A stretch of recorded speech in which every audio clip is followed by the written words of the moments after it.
What's up guys, it's me Deshaun. Today we'll be breaking down and explaining Maka's final form in the Soul Eater manga. Leave a like if you love Soul Eater, don't forget to subscribe and watch the video all the way through. Now this form has never been shown in the Soul Eater anime, so what you'll be seeing will be exclusive to the Soul Eater manga. But I will say there are 3 levels to this form, and the first level of this form was actually shown in the show. And this would be when Maka first gets swallowed to madness during her rematch with Krona, and she develops her madness alter ego. Unfortunately, these forms and levels don't have official names, so I'm going to give them one now. And that name would be Blood Maka, or BBM for short. During this form, Maka completely loses all sanity and finds herself taking the same composition as Krona. The sad part and most interesting aspect about this form, this is practically what happens to someone when they are void of all connections. And this is further displayed in how reckless Maka fights. Because she is no longer connected to others, she no longer values life or cares about the lives of her opponents. And this would be something Black Star would experience directly when he would lose himself to madness as well. But what makes Maka being swallowed up by madness completely different from Black Star's or Kid's is the fact that she has black blood inside of her, prodding her and turning her into a complete monster. There are different levels to madness, but Maka and Krona are the only ones that go into this down bad tier, because they are the only ones with black blood. And it is through this relation of having black blood that Maka is the only person that could possibly save Krona, because she is the only one that could connect to and understand him. They can connect so well because of the individual traumas they've experienced due to black blood. Due to black blood, Soul would find himself in a pitch black room, and this would be no different to the same mental torture Medusa would put Krona through by leaving him in a black room. Now there's a lot more details I could go into, but I'm going to save that for another video. Be on the lookout for that. Again, don't forget to like and subscribe. But when it comes to Maka's form and how she becomes just like Krona, I could only describe it as one of the saddest circumstances any character or human being could experience.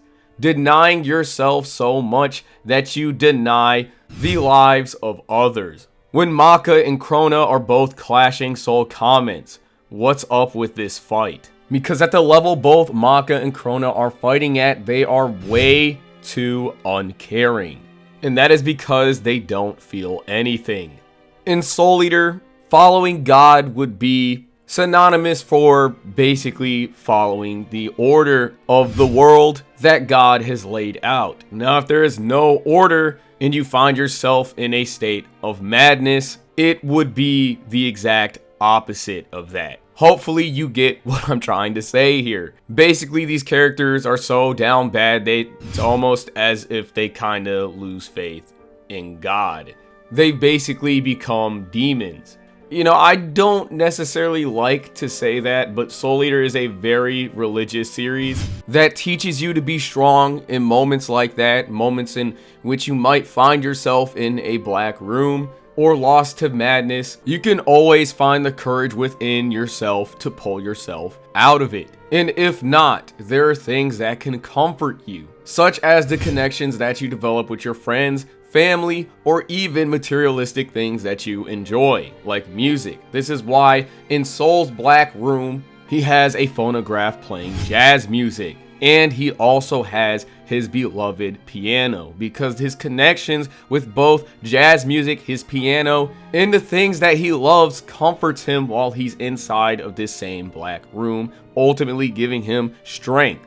Unfortunately, Krona didn't have any of these connections, and that is why he finds himself in the state he's in at the end of the manga. If you can't connect with people, there are plenty of other things that you can connect with. The act of your soul connecting with anything is a soul resonance, because your soul will resonate with the things and the people that you like, keeping you from following the path of the Kishin, or I guess you could say the devil. And this is what makes Maka such an amazing character and one of my favorite female characters of all time, because she is a reflection of what real strength is. She hits the lowest of lows, to a point in which she can understand Krona, but she's still able to pull herself back up. Black Star, Soul, and Kid are able to get this strength from her because they are inspired by her. It is all because of Maka. When Black Star begins to lose himself to Azra's madness, becoming swallowed by fear, Maka grabs his shoulder. She's able to comfort him so he will no longer lose himself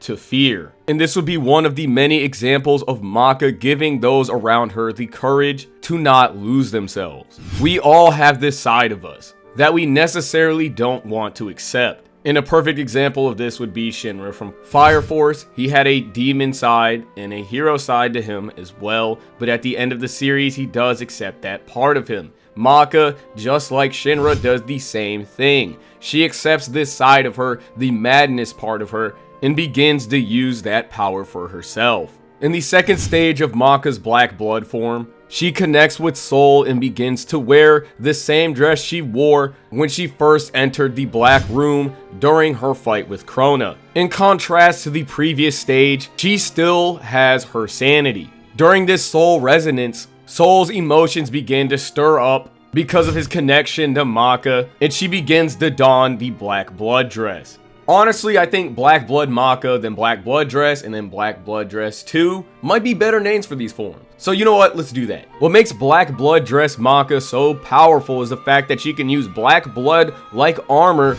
just like Krona. But not only this, in this form, she's also in a constant state of using Devil Hunt Slash, a scythe form that Witch Hunt pales in comparison to. This form is so strong, she was able to fight the strongest witch in all of Soul Eater and one-shot her, allowing her to even fight intangible things, because Arachne took the form of madness itself and practically became a presence. Black Blood Dress Maka is the first step to Maka accepting that madness within herself, using the trauma that she's experienced with Black Blood and the darkness that she and Soul both found themselves in, to help others find that same strength within themselves. And they were able to find this power through the moments they shared, through the good and even the bad. When Soul almost died protecting Maka, it began to ruin their relationship, their connection. They both wanted to get stronger to protect one another,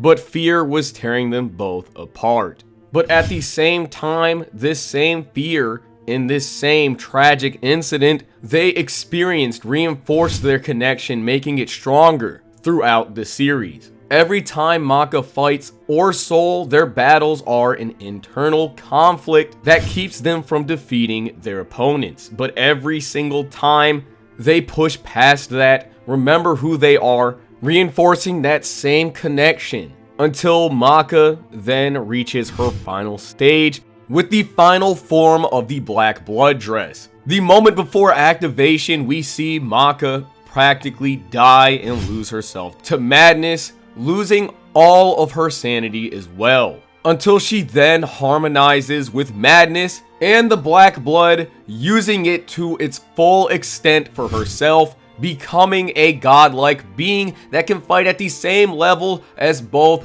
Black Star and Kid. And the reason why she was able to access this form, because she remembered what connected her and Soul in the first place. Soul overcame his fear of playing the piano because he was afraid he wasn't good enough, and played it for Maka. Similar to Krona, Soul had the fear of connecting with others.